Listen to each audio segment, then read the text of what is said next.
திரு ராசி அழகப்பன் அவரோட குண நலன்கள் பற்றி பேசுறீங்க. அவரோட ஸ்ட்ரென்த் அப்படின்னு நம்ம எதை பார்க்கலாம்? அவருடைய ஸ்ட்ரென்த் வந்து உள்ளுக்குள்ளேயே தீர்மானித்து செயல்படுவது, பேசுறது இல்லை, செய்யறது, எல்லா விமர்சனங்களையும் உள்வாங்கி கொண்டு அதற்கு பதிலாக செயல்படுவது, அப்படி தான் இருக்காருன்னு நினைக்கிறேன். அவரை பற்றி வரும்போது அவரை பற்றி எழுதணும்னு சொல்லிட்டு ஒரு கவிதை மாதிரி ஒன்று எழுதினேன். நமக்கு பழக்கமானது தானே அது. அகம் பார்த்து விரும்பினோர் சிலர், முகம் பார்த்து விரும்பினோர் மிக பலர், தமிழ் நிலம் பார்த்து அரவணைத்தோர் பல பல பலர், காட்டாற்று வெள்ளத்தில் கரை சேர்ந்தாய், நாட்டு வளம் சேர்த்து நீ உயர்வாய், கலையுலகம் நீ வளர்ந்த இடம், இன்று தமிழுலகம் பெருமைப்பட பதிக்க வேண்டும் தடம்.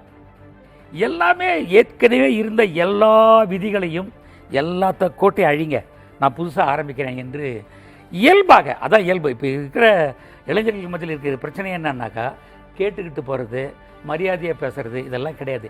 டெசிஷன் நான் எடுக்கிற போகிற, சரியாக இருந்தால் பார்த்துக்க என்று சொல்கிற அந்த மனநிலையோட, ஜென்சியுடைய அந்த தலைமுறையோட அவர் சரியாக இருக்காருன்றது தான் எல்லாம் சொல்கிறாங்க. நேற்று அமெரிக்காவில் ஒரு நண்பரோடு பேசிகிட்டு இருக்கேன். அவர் சொல்கிறாரு, அவர் ஒன்றும் பண்ண வேணாம் சார், வந்ததே போதும் சார். கரெக்ட். யார் பக்கமும் நிக்கல சார். சொல்றது ஒரு வேலிட் பாயிண்ட் இருக்கு. இல்ல இந்த மூடுல தான் மக்கள் பார்க்கறாங்க. அது ரொம்ப இன்ட்ரெஸ்டிங் பாயிண்ட். நானே சொல்லணும்னு நினைச்சேன். அதாவது மத்தவங்களுக்கு இருக்கிற அந்த இது இருக்குல்ல, எதிர்பார்ப்பு இருக்குல்ல, இல்ல இவர்கிட்ட கிடையாது. அதாவது இவ்வளோ அனௌன்ஸ் பண்ணியிருக்காரு, ஃப்ரீ பஸ் டிராவல் சொல்லியிருக்காரு, 2500 ரூபா சொல்லியிருக்காரு, அதெல்லாம் முதலமைச்சர் ஆக்கியிருக்காங்க. இல்ல மாமன் சீர் இருக்கு, இதெல்லாம் வந்து அவர் நிறைவேற்றலனா கூட அவருக்கு ஒரு லாங் ரோப்பு கிடைக்கும். அவங்க வந்து இப்பதான் வந்திருக்காரு, நிதி நிலைமை சரியில்லை, அது விஜய்க்கு கிடைக்கிற சலுகை.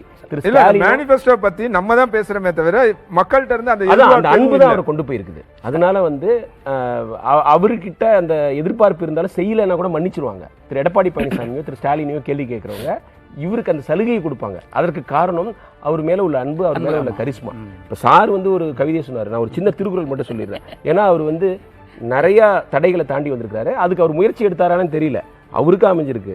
விதியோடு விளையாடி வெற்றி கிட்டலாம், விஜயோட வாய்ப்புள்ள ராஜா அப்படிங்கிற மாதிரி தான் இருக்கு. அவருக்கு வந்து பிரச்சனை நினைச்சுக்கிட்டு இருக்கிறோம். அந்த பிரச்சனைகள்லாம் அவருக்கு வந்து அட்வான்டேஜா மாறுது. அது யாருக்குமே அமையாது. ஆச்சரியமா இருக்குது. பிரச்சாரத்துக்கே போல அவர் வந்து மக்களை பல மாவட்டங்களை சந்திச்சிருந்தா அவருக்கு மெஜாரிட்டி கிடைச்சிருக்குன்னு நினைக்கிறேன்.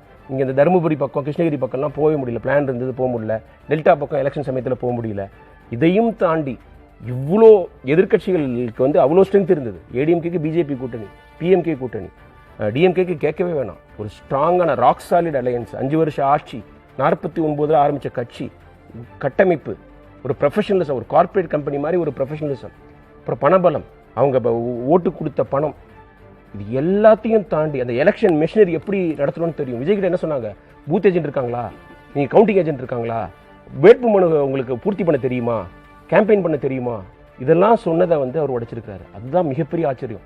இளைஞர் கூட்டங்க. நான் ஒரு இடத்துல பார்த்தேன், இங்கே கோயம்புத்தூர் பக்கத்தில் ஒரு தொகுதியில் ஜெயிச்சிருக்கிறார் ஒரு வேட்பாளர். சுற்றி நிற்கிறவங்க எல்லார் தலையும் கண்ணுங்கரேன்னு இருக்குது, ஃபுல்லாக முடி இருக்குது. நான் அந்த மாதிரி ஒரு எலெக்ஷன் குரூப்பை பார்த்ததே கிடையாது. எல்லாருமே இளைஞர்கள், ஒரு 30-35 வயசு இளைஞர்கள். அவங்க எலெக்ஷனை முதல் முறையாக பார்த்துருக்குறாங்க. அவங்களுக்கு வந்து இது ஒரு பெரிய பாடம். இப்போ அடுத்த எலெக்ஷனில் அவங்க திமுக அதிமுக சமமாக தயாராகிடுவாங்க. என்ன அந்த ஃபார்ம்னா என்ன, ஃபார்மியனா என்ன, ஃபார்ம்பினா என்ன, எப்படி கவுண்டிங் பண்ணுவாங்க, அப்புறம் அங்கே என்னென்ன ஃபார்ம்ஸ் கொடுப்பாங்க, நம்ம எவ்வளோ விஜிலண்ட்டாக இருக்கணும், ஸ்ட்ராங் ரூம்னா என்ன, இந்த ஒரு மாற்றத்தை அவர் ஏற்படுத்தியிருக்கிறாரு. பெண்கள், வீட்டில் இருக்கிற பெண்கள் அவங்க வந்து இப்போ அரசியலை கூர்ந்து கவனிச்சிருக்கிறாங்க. இப்போ எலக்ட்ரல் ப்ராசஸ் வந்து எல்லாருக்குமே தெரியும். இப்போ எல்லா பெண்களுக்கும் தெரியப்படுத்திருக்கிறாரு. இது அவர் தெரியப்படுத்தணுங்கிறதுக்காக அவர் அரசியலுக்கு வரல, அவர் அரசியலுக்கு வந்ததுனால இது நடந்திருக்குது. இதெல்லாம் பாசிட்டிவான விஷயம் தானே. ஒரு அரசியல் அவேர்னஸ் வந்திருக்குது. இதில் உள்ள விதிமுறைகளை தெரிஞ்சு வச்சுட்டு இருக்கிறாங்க. இதெல்லாம் வந்து மக்கள் விழிப்புணர்வு அடைஞ்சிருக்காங்கன்னு சொல்ல முடியும். அதற்கு காரணம் அவங்க வந்து விஜய் மேலே வச்சிருக்கிற அபிமானம் நான் சொல்லுவேன். பாரதிய ஜனதா கட்சியிலேருந்து நயினார் நாகேந்திரனும் விழாவுக்கு பங்கேற்றிருக்கிறார் அப்படின்ற தகவல் இருக்குது. அவர் வந்திருக்காரு, தமிழிசை பங்கேற்றிருக்காங்க, ராதாகிருஷ்ணன் ஐஏஎஸ் அவர் இப்போ கொஞ்ச நேரத்துக்கு முன்னால் காட்சிகளில் நம்ம பார்த்தோம். இன்னும் சற்று நேரத்தில் ககன்தீப் சிங் பேடி திரையில் காட்டப்பட்டு கொண்டிருக்கிறார். இன்னும் 9:53 ஆகிறது. இன்னும் ஒரு 10 மணிக்கு பதவி ஏற்பு அப்படின்றது. ஆளுநரும் அந்திவே வந்துகிட்டு இருக்கார். பதவியேற்பு நிகழ்ச்சி அப்படின்றது நடக்க போது நிறைய திரை பிரபலங்கள், அரசியல் பிரமுகர்கள், உயர் அதிகாரிகள், ஐஏஎஸ் ஐபிஎஸ், காவல்துறை உயர் அதிகாரிகள், அரசு அலுவலர்கள் என நேரு உள் விளையாட்டு அரங்கம் குழுமி இருக்கிறது. விழா கோலம் பூண்டிருக்கிறது. முதலமைச்சராக இன்னும் சற்று நேரத்தில் தமிழக வெற்றி கழக தலைவர் விஜய் பதவியேற்க இருக்கிறார். அவரோடு சேர்ந்து 9 பேர் அமைச்சர்களாக பதவியேற்க இருக்கிறார்கள். இந்த 9 பேர் அமைச்சரவை அப்படின்றது இன்று பதவியேற்க போறவங்க இது எப்படி இருக்கும் நீங்க நினைக்கிறீங்க திரு ரகு? உங்ககிட்ட இருந்து ஆனந்த். பெரிய ஆச்சரியம் இல்லை. அதாவது எனக்கு அந்த அவங்க கிருத்திகான சிவகாசியில் ஜெயிச்சாங்கல்ல, அவங்கள தவிர வந்து மற்ற எல்லா பேருமே செலக்டட் தெம்செல்ஸ். அவங்க இல்லைன்னா தான் ஆச்சரியமா இருந்திருக்கும். கீர்த்தனா நினைக்கிறேன். சாரி கீர்த்தனா, சாரி கீர்த்தனா தான் நினைக்கிறேன். அவங்க ஹிந்தி இங்கிலீஷ்லாம் பேசினாங்களே, தமிழ் தவிர எல்லாமே பேசுறாங்கன்னு நினைக்கிறேன். தமிழும் தெரிஞ்சிருக்கு. தமிழ் பேசி நான் பார்க்கணும். அவங்களை டார்கெட் பண்ணி கேட்குறாங்க. அவங்களுக்கு ஒரு இன்ட்ரெஸ்டா இருக்குது. இதேமாதிரி ஹிந்தி தமிழ்நாட்டில இருந்து ஹிந்தி தெரியாது போன்னு சொல்ற தமிழ்நாட்டில் இவ்வளவு பேசுறாங்களேன்னு.